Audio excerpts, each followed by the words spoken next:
बिस्मिल्लाहिर्रहमानिर्रहीम। अस्सलामु अलैकुम व रहमतुल्लाहि व बरकातुहू। आज हम एक ऐसे अमल पर बात करने जा रहे हैं जो आपकी जिंदगी भी बदल सकता है, आपकी औलाद की तकदीर भी और आपकी कब्र की तारीकियों को भी रोशन कर सकता है। रोजाना यह एक तस्बीह कब्र की सख्ती को रोकती है, जहन्नुम से बचाती है, माँ बाप की बख्शीश करवाती है, औलाद पर मुसीबत नहीं आने देती, कज़ा नमाजें माफ करवाती है और अल्लाह को राजी करवाती है। मोहतरम नाजरीन, एक ऐसी तस्बीह जो कब्र की हायलनाकियों को रोक देती है। यह तस्बीह जहन्नुम की आग से बचा लेती है। यह वह अमल है जो अल्लाह को इतना महबूब है कि जिसके नसीब में आ जाए उसका रब उससे राजी हो जाता है। यह तस्बीह वह अमल है कि अगर आपके माँ बाप दुनिया से जा चुके हो तो उनकी कब्रों में रोशनी और मगफिरत का सबब बन जाती है। अगर औलाद किसी मुसीबत के दहाने पर हो तो इस तस्बीह की बरकत से वह मुसीबत दूर हो जाती है। और अगर कोई शख्स जिंदगी में गुनाहों से थक चुका हो तो यही तस्बीह उसका सहारा बन जाती है। नाजरीन, यह तस्बीह वह अमल है जो मरने के बाद कब्र में इंसान का मुहाफिज बन जाता है। जब फरिश्ते सवालात करते हैं तो यह तस्बीह आसानी पैदा कर देती है। जब इंसान पुल सिरात पर चलने लगता है तो यही तस्बीह उसके कदमों को बिजली की तरह तेज कर देती है ताकि वह लम्हों में गुजर जाए। और जब जहन्नुम सामने आती है तो यही तस्बीह दीवार बन जाती है। यहाँ तक कि जन्नत के फरिश्ते भी इसके लिए दरवाजे खोल देते हैं। यह कोई मामूली तस्बीह नहीं, यह एक रूहानी ताकत है, एक ऐसा अमल जो जन्नत की राह आसान कर देता है और जहन्नुम से बचा लेता। मोहतरम नाजरीन, कुरान मजीद में अल्लाह ताला इरशाद फरमाते हैं, हर जान को मौत का स्वाद चखना है और फिर तुम सबको अपने अपने आमाल का पूरा बदला क़यामत के दिन मिलेगा। और कामयाबी किसे मिलेगी? वही जो जहन्नुम से बचा लिया जाए और जन्नत में दाखिल कर दिया जाए। कब्र का सफर ही वह पहला पड़ाव है जहां से इंसान की हमेशा की जिंदगी का आगाज होता है। हुजूर सल्लल्लाहु अलैहि वसल्लम ने फरमाया, कब्र या तो जन्नत के बागों में से एक बाग होती है या जहन्नुम के गड्ढों में से एक गड्ढा। अगर बंदा नेक अमल वाला हो तो उसकी कब्र वसी कर दी जाती है, रोशनी से भर जाती है और उसका नेक अमल एक खूबसूरत शक्ल में आकर उसका साथी बन जाता है।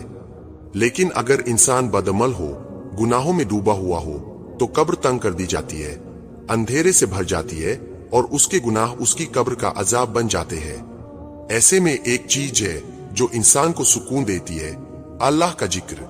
हुजूर नबी करीम सल्लल्लाहु अलैहि वसल्लम ने फरमाया, जब बंदे को कब्र में रखा जाता है और वह जिक्र करने वाला होता है तो कब्र कहती है, ए पाक रूह, मेरे लिए तेरा आना मुबारक हो, तेरे लिए रोशनी फैला दी जाएगी, तेरे लिए कुशादगी कर दी जाएगी।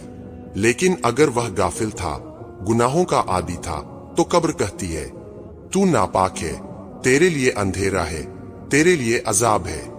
नाजरीन, जरा सोचिए, वह कौन सा अमल है जो हमारी कब्र को रोशन कर सकता है, हमारी औलाद के लिए बरकत और हिफाजत ला सकता है? वह है अल्लाह का जिक्र। कुरान में हजरत खिज्र अलैहिस्सलाम का वाकया बयान हुआ, जहां एक दीवार के नीचे दो यतीम बच्चों का खजाना था जिसे महफूज इसलिए किया गया कि उनका बाप नेक था। तो जब बाप या माँ जाकिर बन जाए तो औलाद पर भी रहमतें नाजिल होती है। हुजूर सल्लल्लाहु अलैहि वसल्लम ने फरमाया, जब एक बंदे के दर्जे जन्नत में बुलंद किए जाते हैं, वह पूछता है, या रब, ये कैसे? तो अल्लाह फरमाता है, तेरी औलाद के किए गए इस्तगफार की वजह से। नाजरीन, जो शख्स अल्लाह के जिक्र में मगन होता है वह न सिर्फ खुद के लिए बल्कि अपनी औलाद, अपने वालिदैन और अपनी पूरी नस्ल के लिए रहमत बन जाता है। पुल सिरात का वो सफर जो हर शख्स को तय करना है, उस पर भी यही जिक्र मददगार बन जाता है। कुछ लोग बिजली की रफ्तार से, कुछ हवा की तरह और कुछ लोग घिसकते हुए गुजरते हैं, लेकिन जिनकी जुबान अल्लाह के जिक्र से तर रहती है उनके लिए अल्लाह ताला पुल सिरात को आसान कर देते हैं। और रात का वो वक्त जब इंसान बेचैनी, बेख्वाबी या डर में हो, उस वक्त भी यह तस्बीह रोशनी बन जाती है।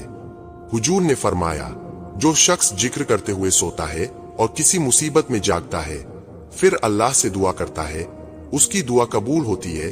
तो ए इंसान, अगर तू चाहता है तेरी कब्र रोशन हो, तेरी औलाद नेकी की तरफ मायल हो, तेरा रिज्क बढ़े, तेरे वालिदैन की मगफिरत हो, तेरा सफर आखिरत आसान हो, तो यह तस्बीह तेरे लिए है। यह तस्बीह है, सुभान अल्लाह वल्हम्दुलिल्लाह वला इलाहा इल्लल्लाह वल्लाहु अकबर। इसे रोज 100 मर्तबा पढ़े। और दूसरा विर्द यगफारू, इस अल्लाह के सिफाती नाम को 100 मर्तबा पढ़े। इस विर्द के असर से अल्लाह ताला 70 बड़े गुनाह तक माफ फरमा देते हैं। और आखिर में एक मर्तबा दरूदे इब्राहिमी जरूर पढ़े। नाजरीन, हम में से बहुत से लोग चाहते हैं कि उनकी जिंदगी सुकून से भर जाए, उनकी दुआओं में असर हो और उनका दिल अल्लाह के करीब हो। तो यह तस्बीह सिर्फ लफ्जों की नहीं, यह दिल की सच्चाई और अमल की पाकीजगी के साथ होनी चाहिए। अल्लाह ताला फरमाता है, बेशक दिलों को सुकून सिर्फ अल्लाह के जिक्र में ही है। अख्तामी पैगाम, ए मेरे अजीज भाई और बहन, अगर तू चाहता है कि तेरे वालिदैन की मगफिरत हो, तेरी औलाद नेकी की तरफ माइल हो, तेरी रातें पुरसुकून हो, तेरी कब्र बाग बन जाए और तुझे पुल सिरात से बिजली की रफ्तार से गुजरने की तौफीक मिले, तो यह तस्बीह सिर्फ पर नहीं, अपनी जिंदगी का हिस्सा बना ले। सिर्फ जुबान से नहीं, दिल से भी, अमल से भी। गीबत, झूठ, हसद, चुगलखोरी, नाफरमानी, अगर यह सब जिंदगी में है तो तस्बीह का असर नहीं होगा। अल्लाह फरमाता है, और जो मेरे जिक्र से मुंह मोड़ेगा उसके लिए तंग जिंदगी होगी और क्यामत के दिन अंधा उठेगा। सूरत ताहा 124। तो ऐ गाफिल इंसान, जिक्र कर ताकि तुझे रोशनी मिले, जिक्र कर ताकि तुझे सुकून मिले, जिक्र कर ताकि अल्लाह तुझे याद रखे। कुरान कहता है, तुम मुझे याद करो, मैं तुम्हें याद करूंगा। सूरत बकरा 152। तो चलिए आज से शुरुआत करें इस अजीम तस्बीह के साथ। इसे अपना रोज का मामूल बना लीजिए। कमेंट बॉक्स में या गफ्फारू जरूर लिखिए। दुआ है कि अल्लाह हमारी यह कोशिश अपनी बारगाह में कबूल फरमाए। आमीन या रब्बुल आलमीन। अस्सलामु अलैकुम व रहमतुल्लाहि व बरकातुहू। अल्लाह हाफिज।